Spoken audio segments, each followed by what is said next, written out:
जय भीम, जय भारत, जय संविधान, जय मंडल, जय जोहार। और पाली के बाद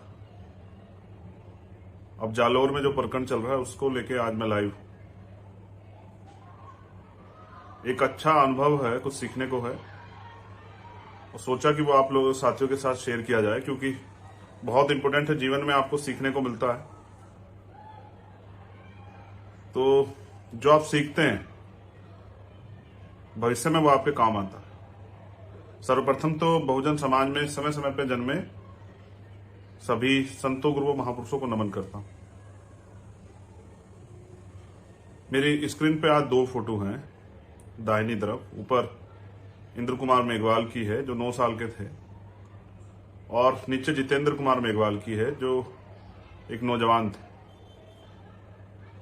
मेरी बाईं तरफ है एक मटकी जो जिसपे एक 2 लाइनें लिखी हुई हैं, जाति है कि जाति नहीं। मैं पिछले 3 बार राजस्थान गया पाली के आंदोलन के बाद। पाली एक बड़ा आंदोलन जितेंद्र मेघवाल के न्याय के लिए,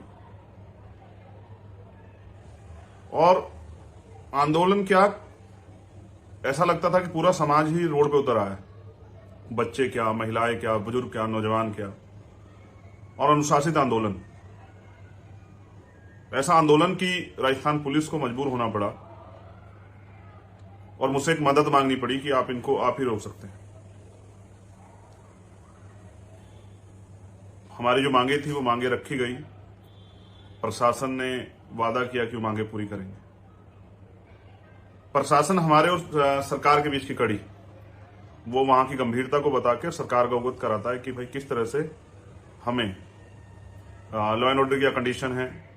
आम आदमियों में, एजेंसियां बताती हैं आम आदमियों में कितना रोष है, इसका सोशली, इकोनॉमिकली, पॉलिटिकली कितना नुकसान हो रहा है, तब सरकारें उसके ऊपर कार्रवाई करती। तो पाली के उस आंदोलन के बाद जब मैं दोबारा से उदयपुर एयरपोर्ट गया, जब पाली में हेडक्वार्टर पे हमारी मांगे जो पूरे होने का समय था, उसके बाद जो आंदोलन रखा गया, मुझे उदयपुर एयरपोर्ट पे रोक दिया गया और मुझे बताया गया डीएम एसएसपी ने आके कि भाई वहां धारा 144 लगी हुई है, आप नहीं जा सकते, लॉ एंड ऑर्डर बिगड़ जाएगा, इसलिए धारा 144। 4 लोग इकट्ठे नहीं हो सकते हैं। भीम आर्मी, आजाद समाज पार्टी और अन्य जो बहुजन संगठन है उनके हजारों लोग गिरफ्तार किए गए। मैंने भी हालात को समझा और मैं वापस चला आया, क्योंकि मेरे साथ जो साथी गए थे उनकी सरकार के लोगों से बात हुई। उन्होंने विश्वास दिलाया सरकार के लोगों ने कि हम इन मांगों को कंसिडर करेंगे, पूरा करेंगे बहुत जल्द। मैं वापस आ गया, लेकिन अगले दिन मैंने वहां का अखबार पढ़ा। उसमें लिखा होता कि पाली डिस्ट्रिक्ट हेडक्वार्टर पे 5,000 श्रम सेवकों का पथ संचलन हुआ, यानी कि 5,000 आरएसएस के श्रम सेवक पथ संचलन करते हैं। फिर मैं दोबारा गया जब 17 तारीख को इंद्र कुमार मेघवाल के परिवार से मिलने के लिए, तब मुझे पूरे दिन 4-6 घंटे बिठा के रखा गया। उसके बाद बिना बताए जबरन जो है पुलिस मुझे 10 घंटे का सफर करा के दिल्ली ले आती, क्योंकि मैं अपने कमिटमेंट पे खरा उतरने के लिए लड़ता हूं। तो मैंने अगले दिन, वो मुझे छोड़ के नहीं गए, मैंने फिर तुरंत टिकट कराए। फिर मैं वापस जोधपुर चला गया। प्रशासन को, पुलिस को खबर थी, उन्होंने मुझे फिर डिटेन कर लिया और कल शाम तक मैं बैठा रहा 7:30 बजे। परसों भी जब मैं बैठा था तो मैंने अपनी टीम से कहा, जो हमारे पदाधिकारी वहां सीनियर लोग हैं, कि भाई आप प्रशासन से बात कर लो, हमारी मांग है कि हम सिर्फ वहां जाना चाहते हैं। 5 लोग भी हमारा प्रतिनिधिमंडल भेजना चाहें, हम उसमें भी जाने को तैयार है। सिंगल आदमी को भेजना चाहें उसमें भी तैयार है, लेकिन मैं अपने परिवार के पास जाकर उसके दुख दर्द को सुनना चाहता हूं। वही बात मैं आके पूरे समाज और दुनिया में जो वंचित वर्ग के लोग रहते हैं, जो इस आंदोलन से जुड़े हुए हैं, जो चाहते हैं कि समता, समानता, बंधुत्व, भाईचारा लागू हो, उन तक पहुंचाना चाहता हूं। वो लोग मुझसे पूछते हैं। कल भी ऐसी वार्ता हुई, और जब मैंने 7:30 बजे देखा कि पुलिस एक रुख बना के बैठी है कि वो मुझे नहीं जाने देगी, तो वहां के जो हमारे प्रदेश के पदाधिकारी, उन्होंने प्रशासन से वार्ता की। वार्ता ये हुई कि हम एक प्रतिनिधिमंडल भेज सकते हैं, लेकिन चंद्रशेखर आजाद को जाने नहीं देंगे। वो प्रतिनिधिमंडल गया इस शर्त पे कि जो आज का कार्यक्रम है वो स्थगित कर दिया जाए। जो आज का धरना, जैसे हमारी टीम सड़क पर बैठी है, कहीं जाम लगे हुए हैं, लोग बड़ी संख्या में हैं, उसको कैंसिल कर दिया जाए। तो कल का कार्यक्रम स्थगित किया गया। आंदोलन तो अभी लगातार जारी रहेगा।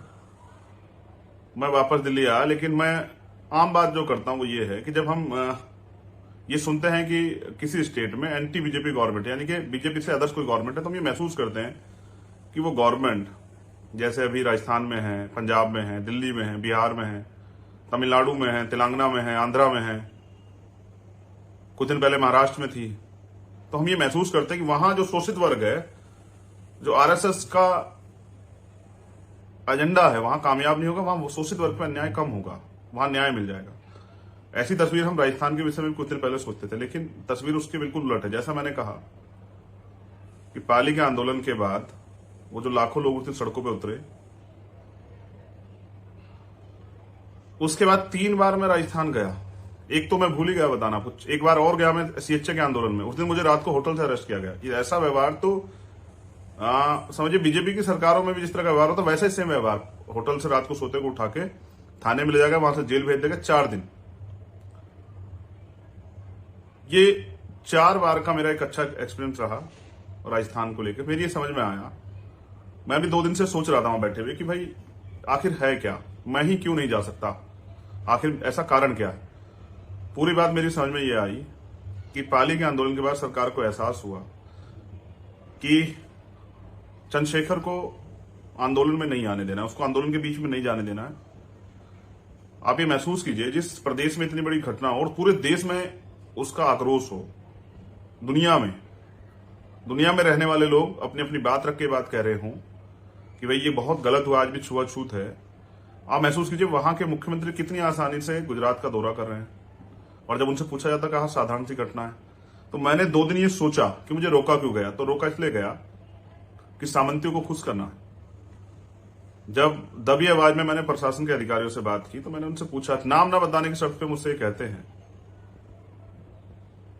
कि ऊपर से आदेश है, सब जा सकते हैं, वहां विपक्ष के लोग जा, सत्ता के पक्ष के लोग जा सकते हैं, अन्य दलों के लोग जा सकते हैं, सब जा सकते हैं, सबका प्रतिनिधिमंडल जा सकता है। लेकिन मैंने कल ये मांग रखी कि मैं अकेला भी, क्योंकि मैं दोबारा गया था, मुझे उम्मीद थी जैसे हाथरस में एक और बार कांग्रेस के शीर्ष नेता गए, उनको रोक दिया गया। दूसरी बार गए तो 5 लोगों की परमिशन मिल गई। तो मुझे लगा कि कांग्रेस और राजस्थान सरकार तो और लोकतांत्रिक होनी चाहिए, तो वो कम से मुझे अकेले को जाने की परमिशन तो देगी। लेकिन उन्होंने अधिकारियों ने दबी आवाज में मुझे बताया कि भाई ऊपर से आदेश है कि चंद्रशेखर को नहीं जाने देना। उसका कारण, वो कारण मैं आपके सामने रखना चाहता हूं। पश्चिम राजस्थान जो सामंतवाद का और छुआछूत का गढ़ है, मैं एक एक टॉपिक को बिल्कुल आसानी से आपको बताऊंगा जो मैंने महसूस किया 2 दिन में।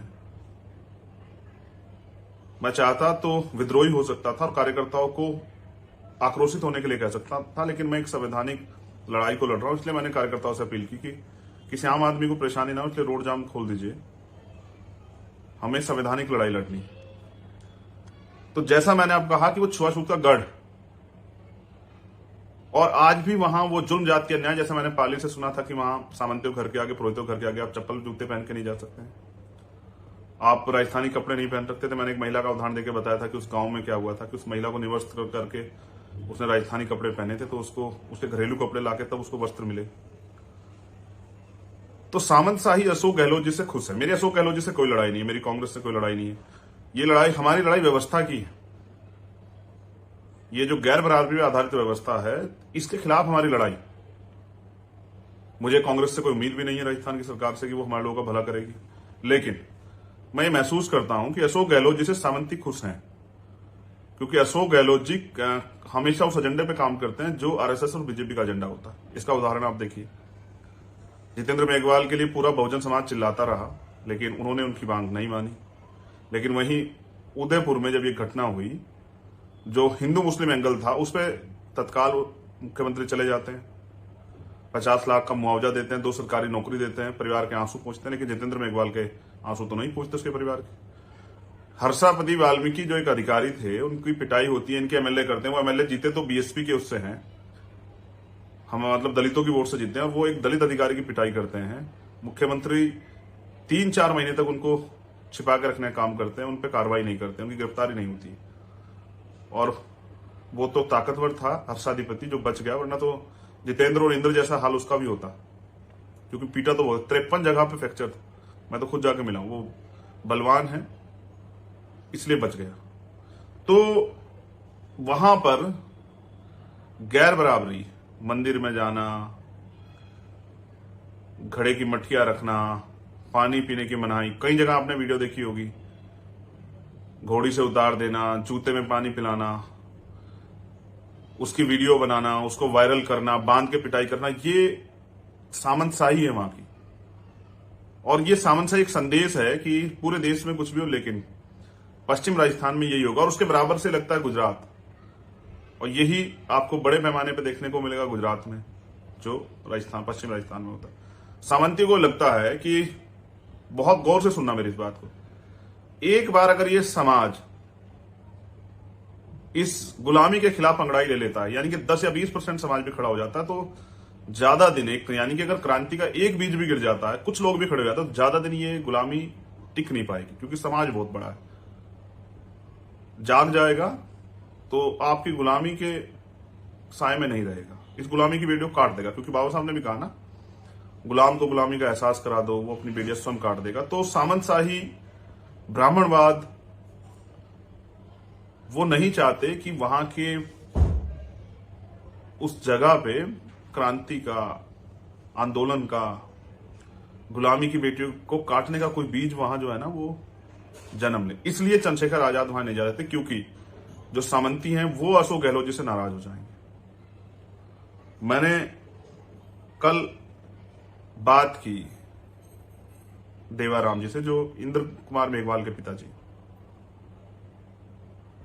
मैं तो ये भी नहीं सोच पा रहा हूं कि वहां अपने संवैधानिक अधिकार का प्रयोग भी शोषित वर्ग कर पाता होगा क्या? दलित, पिछड़े, आदिवासी, माइनॉरिटी के लोग क्या वोट भी वहां दे पाते होंगे क्या? क्या वहां जो गुलामी, छुआछूत, भेदभाव, अन्याय, जुल्म जाति, रेप, हत्याएं होती हैं, क्या उसके खिलाफ वो आवाज उठा पाते होंगे क्या? तो मैंने जब कल देवाराम जी से बात की, उनकी एक ही मांग थी कि भाई आप आ जाओ। उनको पता है कि मेरे हाथ में बहुत बड़ी ताकत नहीं है, कि मैं बहुत कुछ कलम की ताकत मेरे पास है, लेकिन वो ये मानते हैं कि अगर मैं वहां जाऊंगा और मैं वहां जाके उस अन्याय को देखूंगा तो शायद मैं उस जगह के लिए और मजबूती से लड़ूंगा। इसलिए वो चाहते हैं कि चंद्रशेखर आजाद वहां आ जाए। उनकी एक ही मांग थी कि अभी भी रात को 1, 1:30, सवा बजे 500 लोग बैठे हैं आपके इंतजार में, लेकिन सरकार का एक ही मत था कि चंद्रशेखर नहीं जाएंगे। देखो, अगर मैं गैर जिम्मेदारी पे आता तो मैं किसी भी रास्ते से वहां जा सकता था, क्योंकि मैं संविधान को मानने वाला और एक जिम्मेदार व्यक्ति, अनुशासित और कैडराइज व्यक्ति, इसलिए मैंने ये रास्ता अपनाया। और मुझे उम्मीद थी कि औरों को लोकतंत्र सिखाने वाली कांग्रेस पार्टी और उनके नेता मेरे दर्द को समझेंगे कि जब वहां सब जा सकते हैं तो चंद्रशेखर आजाद क्यों नहीं जा सकता। तो जब मेरी बात हुई, क्योंकि एक भ्रम यह फैलाया जा रहा है कि भाई वहां मटका नहीं था, कोई मटके की घटना नहीं हुई, उसको तो पहले से वो बीमार था। लेकिन कल जब मेरे उनके पिताजी से बात हुई, उनके पिताजी ने जो मुझसे बताया वो बहुत डरावना है। और लोगों से मेरी बात हुई, उन्होंने बताया कि मटका भी था। हमारे साथी इस बात पे कंफ्यूज ना हो बिल्कुल भी कि लोग क्या चला रहे हैं, मीडिया के चला। आप जानते हैं बिकाऊ मीडिया की हालात क्या है, वो क्या चलाने वाला है, और किस तरह से हाथरस में भी सामंतियों के गढ़ में पक्ष में खड़ा था, किस तरह वो पीड़ित परिवार को दबाने में लगा। तो पुलिस प्रशासन का क्या रोल था आपने देखा। एडी लॉ एंड ऑर्डर ने बयान दिया कि रेप नहीं हुआ, कि तो आप लोग लड़े जो हाथरस में अन्याय पे के खिलाफ हमारी लड़ाई मजबूत हो। तो जब मैंने उसके पिताजी से पूछा तो उन्होंने बताया कि वहां घड़ा भी था। उसने घर आके बताया भी अपनी मम्मी को कि उसने आज ऐसे पानी पी लिया मास्टर जी के मटके से, इसलिए उन्होंने पिटाई की। वो पिटाई भी ऐसी जिसकी चोट जो है वो लगी तो अंदरूनी थी, लेकिन वो ज्यादा अंदरूनी रही नहीं। फिर उन्होंने मुझे ये भी बताया कि सत्ता के संरक्षण में यहाँ आसपास कुछ डॉक्टरों से पर्चे बनवाए जा रहे हैं इंद्र कुमार के नाम से, कि उसका हमारे यहाँ इलाज चल रहा था, वो कान की बीमारी से पीड़ित था। लेकिन ये कड़वा सच ये है कि वहां छुआछूत, गैर बराबरी चरम पे है। इसलिए आप लोग इस बात से ना डरें कि आपको लगे कि भाई ऐसा तो नहीं कि हम कोई गलत लड़ाई लड़ रहे हैं। मैंने उनसे बात की खूब बड़े पैमाने पर। आजाद भारत में हम अमृत महोत्सव मनाया गया है, लेकिन दलित घड़ा नहीं छू सकता। 100 साल पहले बाबा साहब नहीं छू पा रहे थे, हम आज भी नहीं छू सकते। आज भी अलग अलग मटके। और ये नहीं, उसके बाद यूपी में हुआ पानी पीने पे, बुंदेलखंड में कुछ हुआ। आज ही मैंने कहा एक और घटना, 250 रुपए फीस न जमा करने पे ब्रजेश विश्वकर्मा नाम के एक बच्चे की पिटाई की गई, उसकी जान चली गई। मैं पहले इस विषय पे रहता हूं। ये अन्याय बड़े पैमाने पे वहां होते हैं, लेकिन क्योंकि हमारे लोग वहां आर्थिक रूप से संपन्न नहीं है, उनके पास जमीनें नहीं है, उनके पास अपने रोजगार नहीं है, उनके पास कोई साधन नहीं, उनको उन्हीं के खेतों में जाना है, वहीं काम करना है, उनके ही घरों में मजदूरी कर, इसलिए वो मजबूर हैं। और कितने बड़े बड़े अन्याय होते होंगे जिस अन्याय को वो चुपचाप सह लेते हैं। वहां मेरी बहनें, मेरी माएं, बुजुर्ग क्या नहीं सहते होंगे जब मैंने आपको बताया कि इतना अन्याय। तो चंद्रशेखर उस जमीनी हकीकत को ना देख ले, इसलिए सरकार चाहती है चंद्रशेखर वहां ना जाए, क्योंकि अभी लोग इकट्ठे हुए हैं, चारों तरफ से लोग आए, वो अपनी दर्द को बताएंगे कि हम यहाँ क्या सहते हैं। और सामंतवाद के आगे घुटने टेके मुख्यमंत्री नहीं चाहते कि वहां के दर्द से चंद्रशेखर अवगत हो जाए।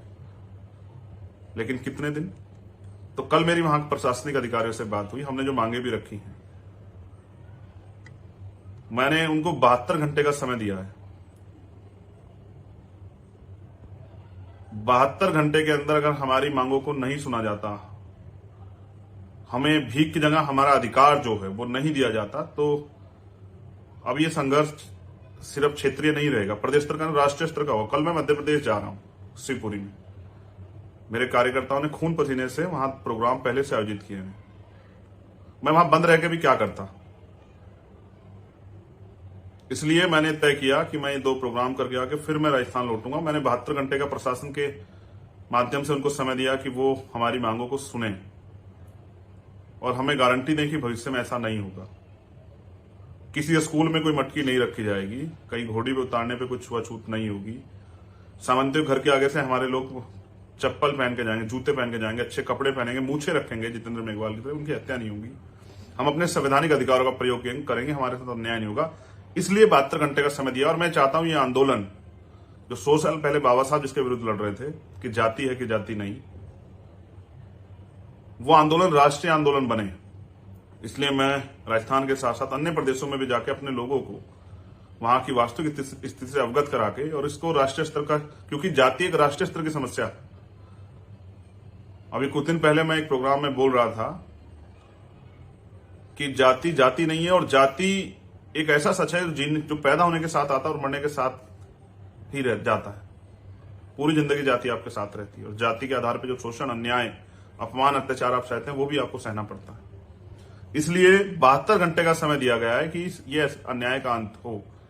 लेकिन मुझे आपसे भी कहना है, मैं सरकार की जेल से नहीं डरता हूं। मैं 4 दिन जेल में रहा, मैं नहीं डरा, मैंने घुटने नहीं टेके। मैं डिटेंशन से नहीं डरता हूं, डिटेन रखा गया 2-2 बार नजर, मैं सब नहीं डरता हूं। और मैं चैलेंज कर रहा हूं मुख्यमंत्री जी को, क्यों मुझे जेल भेज दें, लेकिन इस बार मैं इतना समय निकाल के आऊंगा कि मैं वहां से वापस नहीं लौटूंगा। ये दर्द इसलिए कि ये आंदोलन होना चाहिए, ये बहुत जरूरी आंदोलन। जब तक हमारी मांगे पूरी नहीं होती, आंदोलन होना चाहिए। लेकिन मैं आपसे भी कहना चाहता हूं, आज कल जितेंद्र के साथ हुआ, अशोक मेघवाल के साथ हुआ, आज जितेंद्र के साथ, इंद्र के साथ हुआ, उससे पहले हर्षाधिपति के साथ हुआ। कितने आंदोलन में आऊंगा मैं राजस्थान? क्या इंद्र की लड़ाई के बाद हमारी लड़ाई खत्म हो जाएगी? कितनी बार हम अपने खून पसीने से पैसे इकट्ठा करके, तेल डला के, गाड़ी करके आते रहेंगे और आंदोलन लड़ते रहेंगे? जिन निकम्मी सरकारों को हमने वोट दिया है, उनमें जो नेता हमारे बैठे, क्यों हम उनसे सवाल नहीं करते? पूरे राजस्थान के दलित समाज के नेता इस बात में लगे हुए हैं कि चंद्रशेखर यहां ना आए। उनकी भी ये मांग रही होगी अपने मुख्यमंत्री से कि वो ना आए, क्योंकि वो तो गुलामगिरी छोड़ के नहीं बोल सकते हैं बेचारे। वो तो, उनको अपनी राजनीतिक विरासतें बचा के रखनी है। सामंती नाराज हो जाएंगे, लेकिन उनको पता चंद्रशेखर को तो कोई लालच नहीं है। चंद्रशेखर का तो एक ही लालच है कि उसके समाज का हित हो, उसके समाज के साथ जो अन्याय हो रहा है वो खत्म हो। मैं तो धन्यवाद देता हूं जाट एकता मंच का और राष्ट्रीय गुर्जर परिषद का कि उन्होंने भी इस आंदोलन में सहयोग किया, उन्होंने भी अपनी तरफ समर्थन पत्र दिया। और मैं फिर कहता हूं, एक जो झूठ वहां बोला जा रहा है और अखबार छाप रहा है, यही अखबार जो छाप रहा है कि वहां एक घटना कुछ और है, वो 36 कौम। क्या 36 कौम? हमारे साथी सवाल कर रहे हैं, उन 36 कौमों का नाम बता दोगे क्या? क्या 36 कौमों के 36 लोग गिना दोगे क्या? लेकिन मैं आपको बताता हूं, मुझे 36 नहीं 6743 लोगों ने फोन किया होगा, जो SC ST OBC और माइनॉरिटी के लोग, उन्होंने कहा हम साथ। वो सब लोग राजस्थान के, वो सब लोगों ने कुंभाराम आर्य इस बात के गवाह हैं कि अन्याय के खिलाफ वो लड़े, इसी सामंतवाद के खिलाफ, जुर्म जाति के खिलाफ, भेदभाव के खिलाफ वो लड़े हैं। आज जो दलित वर्गों को सहना पड़ रहा है, वो हमारे पिछड़े वर्ग के लोगों ने भी लंबे समय तक सहा उस अन्याय को, वो लड़े, उन्होंने इसके खिलाफ आवाज उठा के रखी। लेकिन समस्या क्या हो गई है, हम बस एक दिन जागते हैं, जिस दिन अन्याय होता है उसके लिए लड़ते हैं कुछ दिन, फिर उसके बाद चुप होकर बैठ जाते हैं।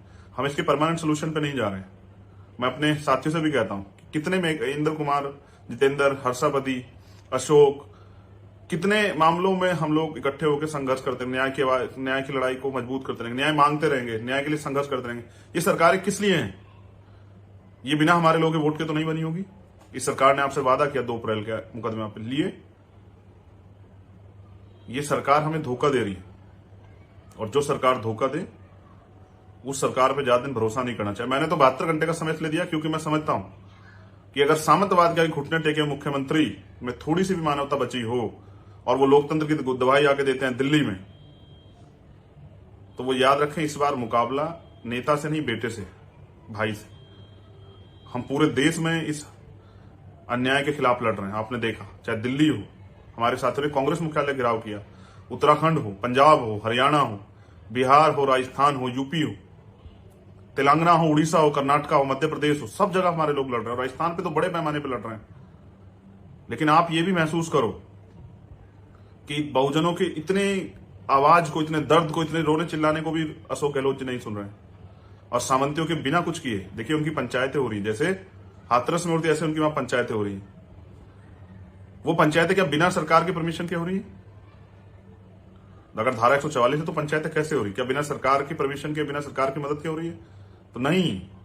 जैसे मैं वहां नहीं जा सकता, ये सरकार की इच्छा है, ऐसे वो पंचायतें वहां, ये भी सरकार की इच्छा है कि माहौल ऐसा बना रहे कि सामंतवाद की का सच बाहर ना आए, वो जो अन्याय वहां हो रहा है वो बाहर ना जाए, और गुलामी की दास्तान झुकी तो चलती रहे, और ये बेड़ियां पड़ी रहे हमारे लोगों को। लेकिन ये बेड़ियां कटेंगी, क्योंकि मेरा संदेश भी है राजस्थान के साथियों को। देखो, मैं फिर कह रहा हूं, मैं नेता नहीं हूं, मैं आपका भाई हूं। मैं सभी साथियों से कहना चाहता हूं, अगर मैं नेता होता तो यहीं से एक ट्वीट करके बैठ जाता, अपने राजनीतिक काम करते रहता। लेकिन मैं इस वर्ग में पैदा हुआ हूं, बहुजन समाज में, मुझे दर्द है, इसलिए मैं वहां जाता हूं बार बार, इसलिए मैं अन्य जगह जाता हूं। मैं राजस्थान भी 2 दिन इसलिए गया कि इस अन्याय की लड़ाई को आपके साथ मजबूत कर सकूं। आपकी कुछ निजी मजबूरियां हो सकती है मेरा विरोध करना, लेकिन एक कड़वा सच ये है कि वहां के नेता वहां से उस घर तक जाने की हिम्मत नहीं जुटा पाए जब तक हम लोगों ने संघर्ष नहीं शुरू किया, जब तक हम लोग सड़कों पर नहीं आए। मैं तो यहां से चल के जाता हूं, और मैं सिर्फ आपके लिए नहीं, मैं वो अंतिम व्यक्ति जो वहां बैठा है, जिसको उम्मीद है कि हमारी लड़ाई कोई लड़ेगा, मैं उनकी मदद करने के लिए जाता हूं। मैं आपसे भी ये कहूंगा कि अगर आप ये सोच रहे हैं कि आपने अच्छे कपड़े पहने हैं, आप आजाद हैं, तो पूरा समाज आजाद नहीं है। आप जाके देखिए पश्चिम राजस्थान में। मैं उन सभी साथियों से कहूंगा, इसलिए हमने सोच लिया कि आंदोलन को राष्ट्रव्यापी बनाना है और हर जिले में जाना है राजस्थान के। तो डालिए बेड़िया, लगाइए पुलिस, बड़ी कीजिए जेल, पहनाइए हथकड़ियां, लेकिन मैं अंतिम गांव तक जाने का प्रयास करूंगा पश्चिम राजस्थान के, कि मैं इस अन्याय के खिलाफ अपने समाज से कह सकूं, क्योंकि मैं उनमें से एक हूं कि वो अब डरना, दबना, चुप रहना, गुलामी सहना बंद कर दें, क्योंकि अब हम चुप नहीं रहने वाले। आप देखो, ये घटनाएं रोज होती हैं, लेकिन इतना बड़ा आंदोलन, पूरे देश स्तरीय आंदोलन, इसका मतलब समाज जाग रहा है। तो मैं राजस्थान के अपने एक एक कार्यकर्ता को, पदाधिकारियों को, भीम आर्मी आजाद समाज पार्टी को संदेश देता हूं कि सिर्फ 18 तारीख का प्रोग्राम स्थगित हुआ था कार्यक्रम, मैं बहुत जल्द वापस लौटूंगा। लेकिन आप भी जान लो, गुलामी की बेड़िया काटने के लिए, यानी कि स्वाभिमान का जीवन जीने के लिए, यानी कि आजादी के लिए, बाबा साहब अम्बेडकर ने भी संदेश दिया कि जिस कौम में कुर्बानी के बकरे तैयार नहीं होते, वो कौम कभी आजादी और अधिकार प्राप्त नहीं करती। यानी कि अगर गुलामी की बेड़िया काटनी है, स्वाभिमान सम्मान का जीवन जीना है, तो उसकी कीमत चुकानी पड़ेगी। और राजस्थान तो हमेशा से क्रांति की जननी रही है। वहां गुर्जर समाज आरक्षण के लिए 75 भाइयों को एक दिन खोया, कुंभाराम आर्य जी लड़े, तमाम ऐसे उदाहरण हैं जो वहां अन्याय के खिलाफ लड़े। और वहां मैंने कहा ना, हर SC ST OBC माइनॉरिटी के सब लोग परेशान है सामंतशाही से। इसलिए हमें उन सबको विश्वास दिलाना पड़ेगा और उनकी सबकी लड़ाई लड़नी पड़ेगी। लेकिन उससे भी बड़ी बात जो मैं आज आपको संदेश दे रहा हूं, हमें यह आंदोलन तो लड़ना है, लेकिन हमें यह भी तैयारी करनी कि और किसी इंद्र मेघवाल के साथ ऐसा ना हो, किसी और अन्य शोषित वर्ग के व्यक्ति के साथ ऐसा ना हो, किसी बच्चे के साथ ऐसा ना हो। तो राजस्थान में जो गैर बराबरी की मटकियां रखी, उनको फोड़ना पड़ेगा, उनको तोड़ना पड़ेगा, उनका नाश करना पड़ेगा। तो मेरा ये संदेश है आपको, राजस्थान के मेरे साथियों, अगर स्वाभिमान सम्मान का जीवन जीना चाहते हो तो तय करो आज कि मान उसे देंगे जो आपको मान देगा। यानी कि अगर जो आपकी इज्जत करेगा, आपको इज्जत देगा, तो हम उसकी इज्जत करेंगे। दान हम उसे देंगे, बहुत दिन हो गए आपको मंदिरों में दान देते हुए, धार्मिक स्थलों पर दान देते, अब हम अगर दान देंगे तो किसी अहंकारी सामंती के स्कूल में हमारे बच्चे ना पढ़े तो हम स्कूल कॉलेजों को दान देंगे कि हमारे खुद के इंस्टीट्यूशन खड़े हों, स्कूल कॉलेज खड़े हों, कि हमारे बच्चे बिना किसी डर के वहां पढ़ सकें। और मतदान हम सामंतियों को नहीं देंगे। जो हमें नीच मानता हो, छोटी जाति का मानता हो, ऐसे सामंतशाही को, ऐसे ब्राह्मणवाद को हम लोग वोट नहीं देंगे। हम अपनी वोट सिर्फ बहुजन समाज को देंगे। ये 3 सूत्र अगर आप तय कर लो, मान, दान और मतदान, ये तय आप कर लो, तो मैं गारंटी से कहता हूं कि वो सत्ता के बदौलत हम पे अन्याय करते हैं, उनको सत्ता का संरक्षण है। हम 85% बहुजन समाज के लोग हैं। साहब नारा देते थे, वोट हमारा राज तुम्हारा, नहीं चलेगा नहीं चलेगा। जब वोट हमारे पास है, उनका राज स्थापित क्यों, कैसे स्थापित है? अगर वोट हम उनको नहीं देंगे तो हम अपने आदमी को वोट देंगे तो हमारा राज आएगा, उनसे सत्ता की ताकत छिन जाएगी, तो वो किस ताकत के दम पे आपके साथ अन्याय करेंगे? इतनी बड़ी आबादी और गुलामी सह रही। मैं तो अपने बहुजन समाज का बड़ा वर्ग, पिछड़े वर्ग के साथियों से भी कहना चाहता हूं कि अगर गुलामी में जीना है तो फिर मैं आपसे कुछ ना कहूं। अगर स्वाभिमान सम्मान के साथ जीना है तो उठ खड़े होके पूरे बहुजन समाज को गले लगा के, भाईचारा बना के, और बहुजन समाज एक मोतियों की माला की तरह इकट्ठा होके वहां की राजनीतिक व्यवस्था अपने हाथ में ले ले और इस सामंतशाही को का मूल नाश करे। तो मैं, जितने साथी मुझे प्यार करते हैं, मुझे मानते हैं, मुझे विश्वास रखते हैं, उनसे मेरा अपील है, और भीम आर्मी आजाद समाज पार्टी के सभी कार्यकर्ता पदाधिकारियों से, कि इस बात की गांठ बांध लें कि मान, दान और मतदान उनको नहीं देंगे जो गैर बराबरी करेंगे, जो भेदभाव करेंगे, जो छुआछूत को मानेंगे, जो अत्याचार जुल्म जाति करेंगे, उनको नहीं देंगे। मैंने ये भी देखा, अगर कहीं यही अन्याय इंद्र कुमार के साथ किसी पिछड़े वर्ग के व्यक्ति ने किया होता तो शायद अशोक गहलोत जी के काम करने का तरीका दूसरा होता। लेकिन जब ब्राह्मणवाद से जुड़े हुए लोग इस अन्याय करते हैं तो अशोक गहलोत जी के सोचने का तरीका ये होता है कि सामंतशाही और सामंतवादी नाराज हो जाए, चाहे उसकी कोई कीमत चुकानी पड़े। तो आप राजस्थान के साथियों से मेरा निवेदन है, लाखों लोग चिल्ला रहे हैं कि न्याय हो, मांग पूरी, लेकिन क्यों किसी को फर्क नहीं पड़ रहा है? क्यों मुख्यमंत्री घूमते फिर रहे हैं? क्योंकि उनको पता है कि गुलामों को गुलाम ही रहना है, आपको ही गुलामी काटनी पड़ेगी। अगर आप तैयार हो जाओ तो गुलामी कटने में ज्यादा दिन का समय भी नहीं। लेकिन मैंने कुछ मांगे की थी आज, क्योंकि परिवार वहां डर के साए में, चारों तरफ उन्हीं का घेरा है। उन्होंने रात बताया, इधर जाते हैं तो पुलिस पीटती है, उधर जाते हैं तो सामंती पीटते हैं। कहां जाएं? जंगल में रहते हैं।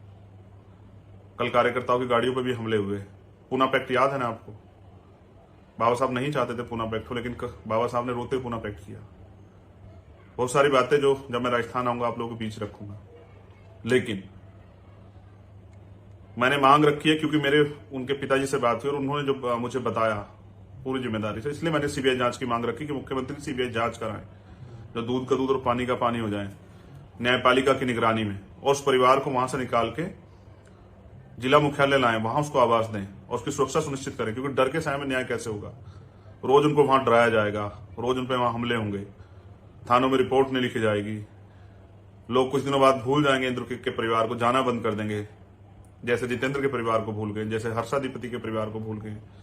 हम लोग नहीं भूलेंगे। आखिरी, जब तक न्याय नहीं होता, आखिरी दिन तक लड़ाई लड़ी जाएगी। इसलिए मैंने तय किया कि अब ज्यादा समय देकर उस लड़ाई को लड़ना है, गांव तक पहुंचना है, हर जिले तक पहुंचना है। मैं राजस्थान के साथियों से भी ये अपील करूंगा, कमर कसें।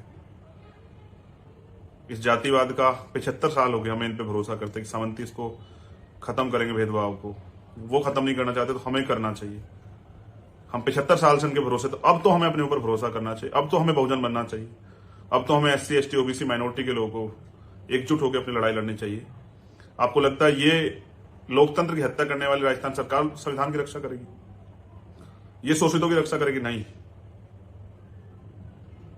वो भले ही पिछड़े वर्ग से मखौटे के रूप में आते हो, लेकिन वो भी कम नहीं है। वो भी ऐसे ही हैं जैसे हमारे पूर्व राष्ट्रपति और वर्तमान के राष्ट्रपति, जो सिर्फ सत्ताधारी दलों की कठपुतलियां हैं, और ये सामंतों की कठपुतली।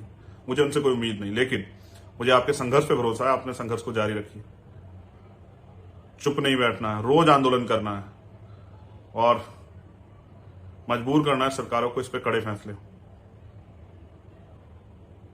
जय भीम, जय भारत, जय मंडल, जय जोहार, जय संविधान। और जिस मूल के साथ, जिस आधार के साथ, जिस विचार के साथ संविधान की स्थापना हुई कि समता, समानता, बंधुत्व, भाईचारा पैदा हो, सबको समान अवसर हो, सबको आजादी हो, एक ऐसा मुल्क जहां लोग आजादी से जी सके, जहां जातिगत घृणा ना हो, भेदभाव ना हो, छुआछूत ना हो, अंधविश्वास ना हो, पाखंडवाद ना हो, अन्याय अत्याचार ना हो। ऐसा मुल्क बनाने के लिए, ऐसा देश बनाने के लिए शोषितों को खड़ा होना पड़ेगा। मेरी अपील है राजस्थान के साथियों से। अब और कितने में इंद्र कुमार, जितेंद्र, हर्षापति की मौत का इंतजार करोगे?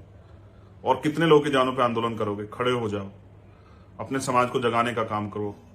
ये बात अंतिम व्यक्तित्व को समझाने का काम करो, उनको वोट की वैल्यू समझाओ, अपनी राजनीतिक ताकत मजबूत करो, राजनीतिक ताकत और कानून बनाने की शक्ति अपने हाथ में लो और इस गुलामी की बेड़ियों को काट दो। वोट बाबा साहब आपको देके गए, उनकी वोट को बेचना और निकम्मे झूठे लोगों को देना बंद करके अपने कर्मठ ईमानदार, अपने बीच के लोगों को देके गरीबों को भी ताकत देने का काम करो और फिर देखो कैसे आपके दिन बदलते हैं। जिस सत्ता के दम पे आज वो आपको कुचल रहे हैं, उसी सत्ता के दम पे आप इस दमन को रोक सकते हैं। मैं अपने दर्द को आपसे बयां कर सकता हूं। टीवी न्यूज चैनल के माध्यम से मैं उतनी बात कर पाता हूं जितनी समय होता, लेकिन यहां मैं आपसे खुल के बात कर लेता हूं। जब मैं आपके बीच जाता हूं तो अपने दर्द को बयां कर देता हूं आपसे। मैं तो अक्सर कहता हूं कि अगर आप पालतू जानवर कुत्ता पालते हैं, उसके आगे अगर खाना रख के उठा लेंगे या उसके साथ अगर आप मारपीट करेंगे, वो भी रिएक्शन कर देगा। हम सदियों से गुलामी सहते आ रहे हैं, फिर भी चुप हैं। क्यों हम अपनी गुलामी की बेड़ियां काटना नहीं चाहते? क्या हम गुलामी बन के खुश हैं? क्या गुलामी हमें कचोटती नहीं है? क्या इसके खिलाफ हम संघर्ष नहीं करना चाहते? हमारे इतने अधिकारी कर्मचारी वहां सेवा में हैं, मजाल को हिम्मत जुटा पाए कि वो न्याय के साथ प्रत्यक्ष रूप से खड़ा हो जाए, अन्याय ना होने दे। मुझे आप पे भरोसा है राजस्थान के जिम्मेदार नौजवान साथी, कि आप समाज के और मेरे दोनों के दर्द को समझ के संगठित होकर इस लड़ाई को लड़ोगे और ऐसे आंदोलन करोगे कि सरकार घुटने टेकने मजबूर हो जाए। 72 घंटे के बाद फिर मैं लौटूंगा, लेकिन इस बार लड़ाई लंबी चलने वाली है, क्योंकि लड़ाई इंद्र की नहीं है, इंद्र तो चला गया, जितेंद्र की नहीं, वो भी चला गया। लड़ाई मुआवजे की नहीं, लड़ाई है समानता की, कि हमें इंसान समझा जाए और हमारे साथ ये अन्याय बंद हो। लड़ाई है ये जो सामाजिक न्याय जिसकी बात करते हैं, ये जो अन्याय हुआ उसमें जब न्याय देने की बात आती तो फिर दोहरा मापदंड क्यों? तो मैं मुख्यमंत्री अशोक गहलोत जी उनसे भी कहना चाहता हूं, आप आईटी सेल के जरिए मुझे जरूर सुनेंगे। अगर आप वास्तविकता में इस परिवार को न्याय दिलाना चाहते हैं तो उनके साथ समान न्याय कीजिए, सीबीआई जांच कराइए, परिवार को सुरक्षा का माहौल दीजिए और उनको वहां से निकालिए। मैंने ये भी सोचा कि एक परिवार निकल आएगा, लेकिन जो लाखों परिवार है उनका क्या होगा? तो उनको भी जगाना पड़ेगा, उनको भी ताकत देनी पड़ेगी, वहीं क्रांति की मिसाल जगानी पड़ेगी। हर घर से एक चंद्रशेखर तैयार करना पड़ेगा जो अपने समाज के लिए अपने प्राणों के बलिदान देने से पीछे ना हटे और जिसका एक ही लक्ष्य हो कि जिस गुलामी को हमारे महापुरुष काटना चाहते थे वो खत्म हो जाए, जाति विहीन समाज बने, हम लोग संगठित हों और इस अन्याय के खिलाफ मजबूत आवाज बने। बहुत बहुत धन्यवाद, आप सभी का आभार। जितने साथी कल आंदोलन में थे, जिन्होंने बहुत मेहनत की, बारिश में भी नहीं ले, मैं कैसे धन्यवाद करूं आपका? आप मेरी ताकत हो, बस इस ताकत को बरकरार रखना और आप देखना कि अब हम खड़े हो रहे हैं अपने पैरों पे, तो ये गुलामी की बेड़ियां कट जाएंगी। मेरी बहनों के साथ, मेरी माओं के साथ अन्याय नहीं होगा, मेरे बुजुर्गों की पगड़ी नहीं उछाली जाएगी और नौजवानों के अधिकारों के साथ कुठाराघात नहीं होगा। उनके संवैधानिक अधिकारों को, उनकी आजादी को छीन नहीं पाएगा। पुनः आभार के साथ सभी साथियों के धन्यवाद। जय भीम, जय भारत।